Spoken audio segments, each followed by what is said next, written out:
অনেকদিন পর নিজেকে নিয়ে কিছু কথা লিখলাম। ধ্বংসের দিকে তাকিয়ে মুচকি হাসি দেওয়া অদ্ভুত মানুষ আমি। হয়তো আমি পাগল, হয়তো অনুভূতির ভিতরে কোনো এক গভীর অতল দুঃখ বাসা বেঁধেছে। তবুও নিজেকে জোর করে হাসাতে শিখে গেছি। যেদিন ভেতরটা একবারে ভেঙে গিয়েছিল, সেদিনও বাইরে থেকে এক চিলতে হাসি মুখে নিয়ে সবার সামনে দাঁড়িয়েছিলাম।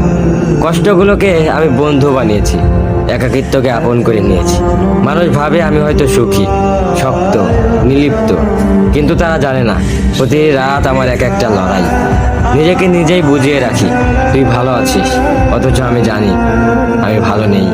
ভেঙে যাচ্ছি প্রতিদিন একটু একটু করে, আর এই ধ্বংস হওয়াটাকে যেন ভালোবেসে ফেলেছি। আমি সেই মানুষ যে হার মানার আগে হাসে, কারণ জানি কান্না দেখিয়ে লাভ নেই। পৃথিবী শুধু শক্তদের মনে রাখে, দুর্বলদের নয়। তাই আমি অদ্ভুত, আমি অনুভূতির আগুনে পুড়ে যাওয়া নীরব যোদ্ধা। আমার জীবন কোনো সুখের গল্প নয়, এটা নিঃশব্দ বিপ্লব, যেখানে হাসির আড়ালে লুকানো থাকে হাজারো না বলা কথা, ভাঙা স্বপ্ন, হারিয়ে যাওয়া আমি।